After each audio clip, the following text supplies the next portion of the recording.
What's going on, guys? Car coming at you with another Magic the Gathering video. In today's video, we're going to be diving into Omnath and talking about him. Kind of recording this the night before possibly a decision to be made on actually what's going to happen with Standard at the moment, just because of a particular card, Omnath, that just came out with Zendikar Rising, as well as Lotus Cobra and stuff like that. So the goal of this video is kind of like talk about is the problem going to be Omnath? Is he just too broken? Is he just the card that causes the deck, the Lotus Cobra and stuff like that, to have too much value? Like, really, what is the main cause of what's happening currently in Standard? If you don't really know, there's a deck kind of rolling around. This is one variation of this. I did kind of go over this deck in my best of video of like some of the meta decks currently in Standard, and that is the Teamer 4-color whatever style on that deck that pretty much is currently running rampant. Now, there are multiple variations of this deck currently going around in Standard, all pretty much essentially doing the same exact thing, trying to accumulate a bunch of landfall, getting a bunch of high value cards for much cheaper than their actual value by either ramping more lands onto the battlefield as quickly as possible, and or using the effects of the new landfall ability coming out with Zendikar Rising in Standard to cause reactions to produce extra mana and other things to happen. And as this deck kind of builds up, it actually, what it's trying to do is get to its value cards. And at the top of the deck, you see the three value cards. They're actually sitting separate from each other, which is the Omnath, the Escape into the Wilds, and the Genesis Ultimatum. Now, you may be wondering to yourself, like, is it Omnath in this deck that really causes it to be broken? Is it the Uro that is the gain some life, put a land into the battlefield, to draw a card type of thing? Or is it the Lotus Cobra, which is what kind of essentially starts off the whole combo? And essentially, it's kind of like a mixture of both. And the thing is if you get rid of one piece or you get rid of two pieces, does it really slow down the deck? And I don't really know 100%. In this situation, it's kind of tricky to say if it's the three pieces put together, because they have synergy with one another that causes just this overwhelming sense of tons of mana. I mean, the deck still works if you don't draw one of the cards. But essentially, there's just so much value in the deck that you eventually do draw one of the cards. And we kind of like look at the card itself and look at Omnath and kind of break it down from, is it too good? So what Omnath is the 4-color 4/4 legendary creature. So you can only have one on the battlefield unless you choose to play another one and choose which one you want to keep on the battlefield. When it enters the battlefield, you draw a card. Okay, that's pretty decent. The effect's nothing too crazy there. Just a little bit of draw for playing a 4-mana multicolor creature. Its landfall ability is whenever a land enters the battlefield under your control, you gain 4 life if this is the first time this ability has resolved this turn. If it's the second time, you add 1 red, 1 green, 1 white, and 1 blue. If it's the third time, it deals 4 damage to each opponent and each planeswalker you don't control. Okay, so that's not too terrible. But if you look at the deck, what the deck is trying to do, it's like the deck tries to sneak in additional lands than the initial one land that you normally can play on a turn. And the way it does so is it does it through various options.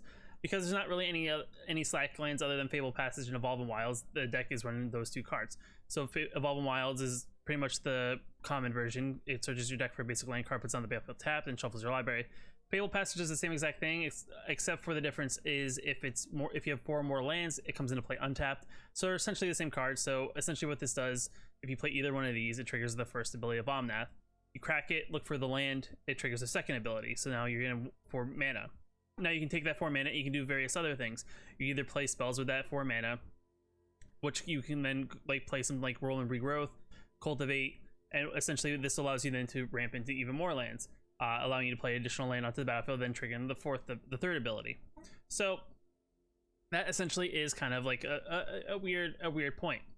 Now, the other thing too is, this is a 4-mana card. You'd essentially assume a 4-mana card is a little bit more difficult to play because of the mana requirements that are required, because it requires 4 different color lands. But even without too much in the way of particular lands that have various things, this deck has enough ways to kind of search for those land colors and also produce those land colors. So Lotus Cobra, because of its landfall ability, whenever a land enters the battlefield under your control, you have to add 1 mana of any color. So essentially, you may play a green land, but then add blue, or add red, or add white, depending on what you need essentially for the situation. You combine that also with the Evolving Wilds or the Fable Passages. You play Evolving Wilds, you play that, create 1 mana that the Evolving Wilds wouldn't create anyway.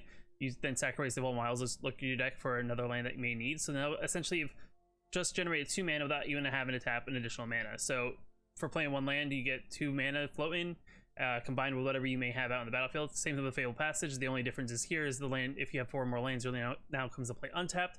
Now, essentially, if you used 1 land, generated 2 additional mana on top of the 1 land that you would have searched for. So now you have 3 mana floated. And then, essentially, if you have any other follow-ups, you can either play another ramp spell. You can possibly play an Escape to Wilds if you're up high enough. Or you can kind of work your way into a Genesis Ultimatum.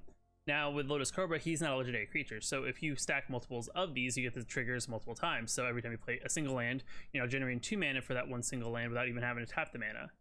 And it's kind of weird. I mean, it's pretty good. I mean, Lotus Cobra is vulnerable to getting spot removaled, by a simple shock or a spell like that. But at the same time, too, your opponent has no way to really deal with it, because there's not really in the way of many board wipes, essentially, other than playing, like, Shadow of the Sky and things like that. There's no like cheaper removal, like wiping the board in general that people are playing currently in the meta. I think there are cards that exist, but no one's really playing those cards unless they're really trying to hate into a particular small creature style deck. But essentially most players are playing like board wipes that are larger, heavier costs and spells. And essentially you get to a point around turn 4, turn 5, this deck has generated so much mana that playing those cards are kind of like you've already kind of fallen behind unless you can kind of clear the whole board at all. So the way this deck kind of goes off, if you haven't seen this deck go off, I did actually play it, is that it pretty much plays a synergy of playing like Lotus Cobras, these Fabled Passages, or playing your basic lands, playing something like Escape into the Wilds, which allows us to exile the top 5 cards of our library. You may play those exile cards as kind of like essentially like an adventure card, and then you may play additional land, so it allows you to play an additional land, triggering additional abilities. But if you get to a Genesis Ultimatum, you essentially just kind of reset all of this, allowing yourself to kind of get X amount of permanents onto the battlefield. And essentially, other than the Escape to the Wilds, a couple of the ramp spells, majority of all your things are permanents. And the goal here is you want to kind of hit the lands to kind of then generate more mana with your Lotus Cobras and your Omnaths. So essentially, it has just a bunch of ways. Now, if you look at it, a lot of people are saying like, well, there's no way they would probably ban Omnath or Lotus Cobra. And there's a small chance that they probably will. I would say that more than likely they probably would ban the Omnath, because I think Lotus Cobra, as much as they can ramp into big things, I don't see it as being like, it's just one of those things that if you do get it and you do get the landfall triggers, maybe you just play some things a little bit earlier than normal. But I would actually say that Omnath is the stronger of the two, just because of its utility of having things that trigger multiple abilities as you play more lands per turn. Even if you were to have all this mana, you can then essentially play another Omnath, reset the stack of abilities that triggered from the landfall, just essentially just repeating the stuff over again, and doing so. Now another card too that they may consider, just because it's been out for a while, and I feel like a lot of people do think it is a nuisance in a sense, because a lot of decks that do splash these 2 colors more than likely are going to play this card. And that card's actually Uro. Uro is one of those things that they may go for just because it's been out for a while.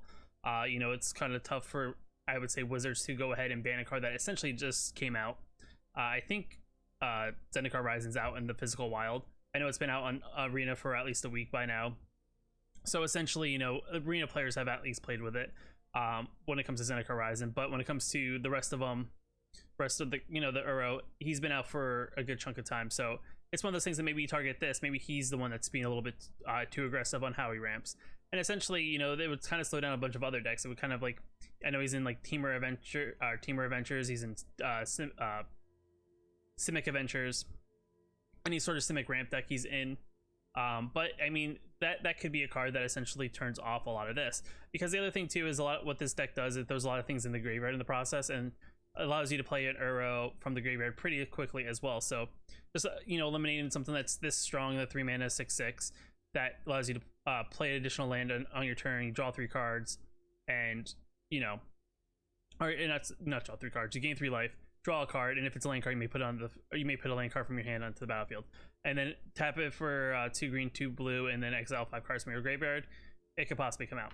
So it's one of those things, and the thing is, it's one of those catch-22s. And I think the other thing too that frustrates a lot of people is that it honestly seems at this point in Magic, it seems like Wizards is coming out with these cards that now have them having to react in order to do something to it. I mean, our last rotation of Standard, I think there was like something like 6 or 8 cards that they had to pretty much just completely ban from the format just because they were too good for what essentially was happening in the format. And I think they're kind of still at the same point, because they kind of get these cards that they seem, I guess, good on paper, but then they don't realize on how much it really interacts and how much affects the meta as a whole. And I think the way currently standard is, and how like Magic's more online than maybe how it was in the past, it's like once people find out that there's a deck that kind of, you know, is the deck, a lot of people just start running the deck, and then the meta pretty much shifts towards that deck because that's the deck to play.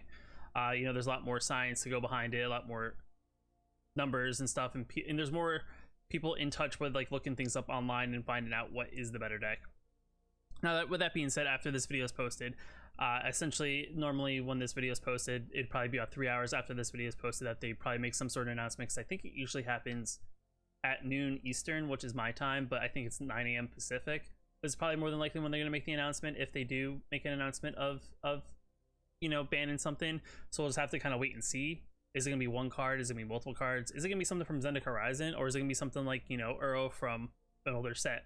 I guess the time will only tell. Let me know you guys think down in the comments below if what card you think would need to get banned from this deck in order to kind of be, I mean, if you come out, and my personal gut feeling, like I said, is more than likely, if they're going to ban anything, it's probably going to be Omnath first, and then if they're not going to ban Omnath, I would think they would attack something like Uro instead, just because it's one of the older cards and it's been around, and essentially, you know, it's done its course for the most part before they maybe take further action going forward. With that being said, guys, if you like this video, hit that like button. It definitely helps that channel a lot. If you want to post more videos, hit that subscribe button. I will catch you in the next video.